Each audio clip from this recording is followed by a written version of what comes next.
आप सुरेश आ जाओ, आपसे प्रश्न करेंगे, कुश्ती करेंगे। आओ लाला। किम अध्यात्म?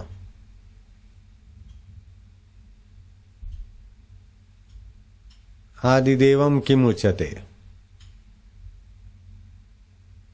अध्यात्म क्या है? आदिदेव क्या है? आदिभूत क्या है? आदि यज्ञ किसको बोलते हैं?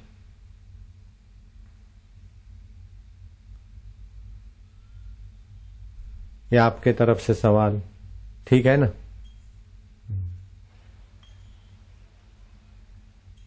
यज्ञ तो बहुत देखे,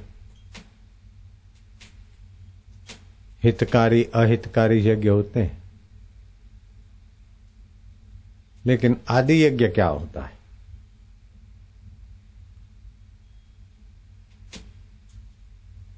क्षर क्या है? अक्षर क्या है?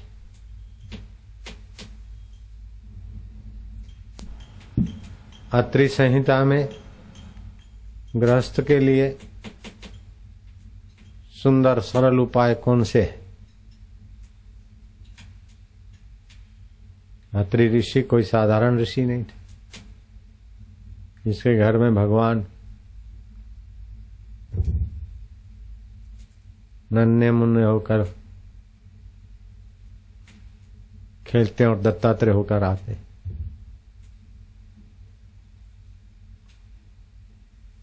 कैसा ऊंचा कुल!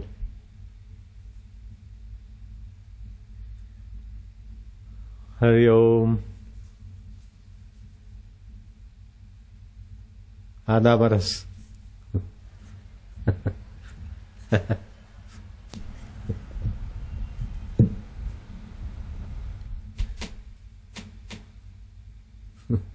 आधा बरस।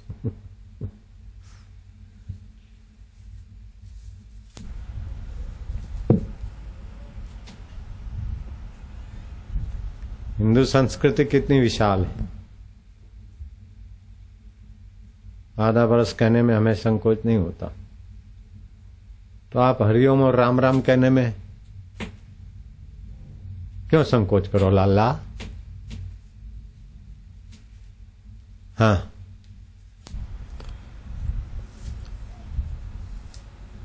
ये प्रश्न पहले भी निवेदन किया था गुरुदेव के पदार्पण से पहले। कागज पर सोना लिखा हुआ हो और फिर किसी के पास सोने को कसने वाला कसौटी पे वो पत्थर भी हो, तो कागज पे लिखा हुआ सोना शब्द व्यक्ति उस पे कसेगा नहीं। सोना असली होना चाहिए।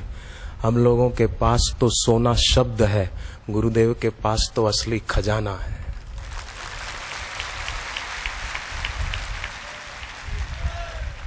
अध्यात्म किसे कहते हैं, अधिभूत किसे कहते हैं, अधिदैव किसे कहते हैं, इस शब्दों में तो बोल सकते हैं, परंतु निशब्द को छूकर जो गुरुदेव की वाणी आती है वो हम लोगों को भी निशब्द में विश्रांति दिलाएगी।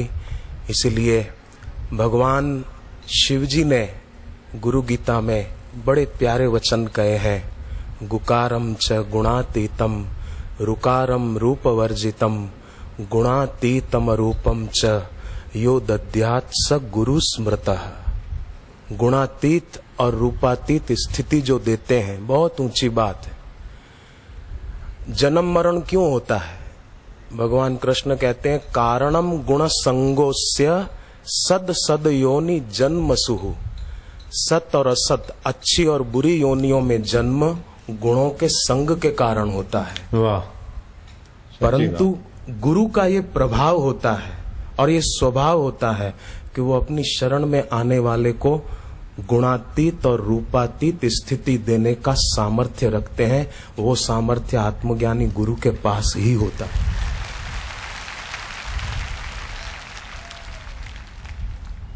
अधिभूत, ये जो पंचभूत से बनी हुई परिवर्तनशील सृष्टि है, ये अधिभूत है।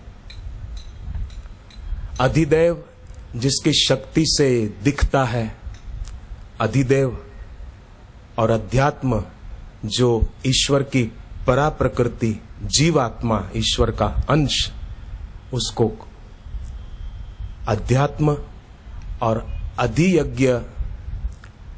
भगवान ने गीता के 13वें अध्याय में जो गुरुदेव ने अभी कहा, अक्षर किसे कहते हैं, अक्षर किसे कहते हैं, वो गीता जी का 13वां अध्याय है। अक्षर अक्षर विभाग योग, ये पंच भौतिक शरीर अक्षर है और शरीरी जो है वो अक्षर। और भगवान कहते हैं क्षेत्रज्ञम चापि माम विद्धि सर्व क्षेत्रेषु भारतः। इस शरीर के अंदर जो शरीरी है, क्षेत्रज्ञ, शरीर को क्षेत्र, शरीरी को क्षेत्रज्ञ कहा। भगवान ने कहा उसके साथ मेरी एकता है, मेरी और उसकी एकता है, तो उसको कहेंगे अधियज्ञ।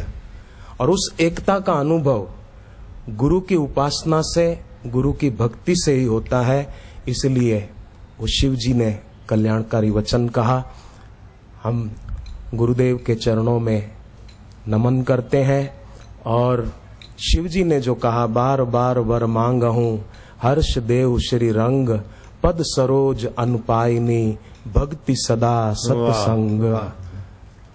हमारी भक्ति अनुपायनी हो। भगवान कृष्ण ने भी भागवत में कहा उद्धव जी को कि उद्धव, भक्ति ऐसी होनी चाहिए जिसका कभी व्यय न हो, कम न हो, तो हमें सत्संग भी मिलता रहे और हमारी भक्ति भी उत्तरोत्तर बढ़ती रहे और आपके अनुभूति, निशब्द को छूकर आती हुई वाणी वो हम लोगों को मिले। मैंने पहले भी गुरुदेव सबसे ये निवेदन किया था कि इनका शाब्दिक उत्तर तो मैं दे दूंगा, क्योंकि सुना हुआ, पढ़ा हुआ बोलना अलग बात है, परंतु अनुभव किया हुआ, अनुभूति प्रसूत वाणी बोलना वो तो सदगुरु ही कर सकते हैं। बाकी तो कई लोग सुना हुआ और पढ़ा हुआ ही अपना अनुभव मान लेते हैं। एक व्यक्ति बोले कि मैंने, भाई आग में हाथ डालो तो हाथ जल जाता है, दूसरा व्यक्ति बोले कि हाँ आग में हाथ डालो तो हाथ जल जाता है, परंतु उसने अनुभव भी किया हुआ है कि आग में हाथ जाए तो जल जाता है। तो वचन दोनों का एक लगेगा, वो भी वही बोल रहा है, वो भी वही बोल रहा है, परंतु एक ने अनुभव किया है। तो जानना स्वयं का होता है, सुना हुआ उधार हो सकता है, जाना हुआ उधार नहीं होता। गुरुदेव का स्वयं का जानना, स्वयं का अनुभव है और उसी अनुभव का ब्रह्मानंद बापूजी की इंद्रियों से छलकता है, नेत्रों से, उनके हाथों से, उनके हाव भाव से, उनके शब्दों से वो आनंद छलकता है। उसी के कारण बाहर, हालांकि आज तो लाइव हो रहा है देश विदेश में, पर फिर भी कल की अपेक्षा यहाँ कितनी भीड़ है। पिछली बार जो फरीदाबाद में कार्यक्रम हुआ वो मैदान इससे छोटा था, परंतु ये मैदान उससे बड़ा है, फिर भी भीड़ पिछले बार से भक्तों की यहाँ खूब ज्यादा है। लाइव होते हुए भी लोग प्रत्यक्ष दर्शन करने के लिए आते हैं। क्यों? क्योंकि बापूजी का ब्रह्मानंद उनकी इंद्रियों से छलकता है और वो हमको भी ब्रह्मानंद में डुबा देता है।